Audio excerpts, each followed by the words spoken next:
বন্ধুরা, মাই হোমস্টাইল রেসিপিতে আপনাদের সবাইকে স্বাগত জানাই। আজ আমি আপনাদের সাথে শেয়ার করব কারান ছাতুর রেসিপি। এই ছাতু সবসময় পাওয়া যায় না, বছরের ঠিক এই সময় দুর্গাপূজার আগে আগে এই ছাতু পাওয়া যায়। এই ছাতু মাছ মাংস থেকে খেতেও কিন্তু অসাধারণ লাগে। আপনারা এই ছাতু একবার বানিয়ে খেয়ে দেখবেন, এর স্বাদ কোনোদিনও ভুলতে পারবেন না। চলুন তাহলে বানিয়ে ফেলি আমার আজকের রেসিপি। প্রথমে নিয়েছি 250 গ্রাম কারান ছাতু। আপনারা চেষ্টা করবেন এরকম পুরি অবস্থায় ছাতুগুলো কেনার। ফোটা ছাতুর মধ্যে অনেক সময় পোকা থাকে, আর পুরি অবস্থায় ছাতুটা খেতেও ভালো লাগে, আর ফোটা অবস্থায় ছাতুগুলো খেতে খুব একটা ভালো লাগে না। ছাতুগুলো আগে ভালো করে ধুয়ে নিয়েছি, এরপর পাতলা করে ছাল ছুলে কেটে নেব। সব ছাতুগুলো এরকম সাইজের কেটে নিয়েছি। তার সাথে কেটে নিয়েছি দুটো মাঝারি সাইজের আলু, একটু লম্বা লম্বা করে কেটে নিয়েছি।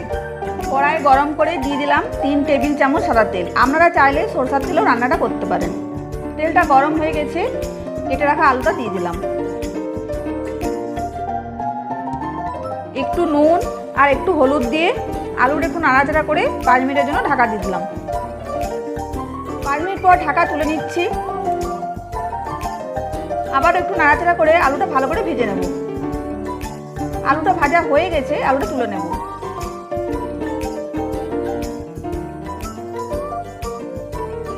ওই তেলের মধ্যে কেটে রাখা ছাতুটা দিয়ে দিলাম। একটু নাড়াচাড়া করে নিচ্ছি। সামান্য নুন আর সামান্য হলুদ গুঁড়ো দিয়ে দিলাম।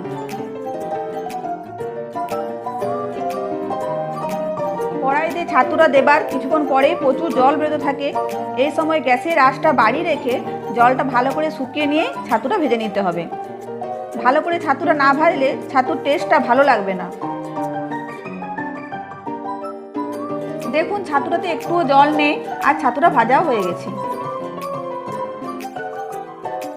এই সময় ছাতুটা তুলে নেব। ছাতুটা তুলে কড়াইতে 2 টেবিল চামচ সাদা তেল দিয়ে দিলাম। তেলের মধ্যে দিয়ে দিলাম 1/2 চা চামচ জিরে আর একটা তেজপাতা 2 টুকরো করে দিয়ে দিলাম। একটু ভেজে নিয়ে দিয়ে দিলাম একটি বড় সাইজের পেঁয়াজ কুচি। পেঁয়াজটা বেশি ভাজা চলবে না, হালকা ভাজতে হবে। পেঁয়াজটা একটু ভেজে নিয়েছি। এরপর এর মধ্যে দিয়ে দিচ্ছি 2 টেবিল চামচ আদা রসুন বাটা। একটু নাড়াচাড়া করে দিলাম। তারপর দিয়ে দিলাম 1 চামচ জিরে, 1 চামচ হলুদ, আর দিয়ে দিলাম স্বাদ মতো নুন, আর দিয়ে দিচ্ছি 1 চামচ লঙ্কা গুঁড়ো। আপনারা আপনাদের স্বাদ মতো ঝালটা দেবেন। এরপর ভালো করে মিশিয়ে নিচ্ছি। এরপর মশলার বাটিটা ধুয়ে সেই জলটা অল্প দিয়ে দিলাম। এরপর মশলাটা কষিয়ে নিচ্ছি। একটু কষিয়ে নেওয়ার পর দিয়ে দিলাম 1/2 চা চামচ কাশ্মীরি লঙ্কা গুঁড়ো। আবারও মিশিয়ে নিচ্ছি। এরপর দিয়ে দেবো একটি মাঝারি সাইজের টমেটো বাটা।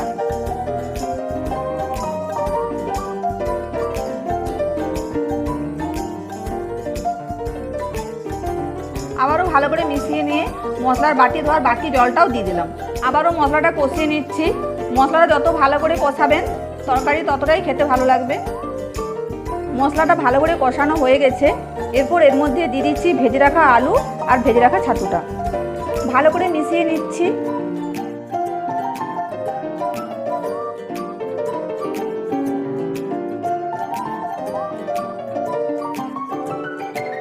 ভালো করে মিশিয়ে নিয়ে দিয়ে দিলাম 1 কাপ জল। একটু নাড়াচাড়া করে নিচ্ছি। একটু নাড়াচাড়া করে 5 মিনিটের জন্য ঢাকা দিয়ে দিলাম। 5 মিনিট পর ঢাকা তুলে নিলাম। আমার আজকের কারান ছাতুর রেসিপি একদম তৈরি হয়ে গেছে। এরপর এটা নামিয়ে নেব। আপনারা এইভাবে বানান, আশা করি আপনাদেরও ভালো লাগবে। আমার আজকের রেসিপি যদি আপনাদের ভালো লাগে তো আমার এই ভিডিওটিতে লাইক, কমেন্ট, শেয়ার করবেন। আর আমার চ্যানেলে নিত্য নতুন রেসিপির আপডেট পেতে চ্যানেলটি সাবস্ক্রাইব করবেন। পাশে থাকা বেল আইকনটি টিপতে একদম ভুলবেন না। আমার নেক্সট ভিডিওর জন্য অপেক্ষা করুন। তখন ভালো থাকবেন, সুস্থ থাকবেন।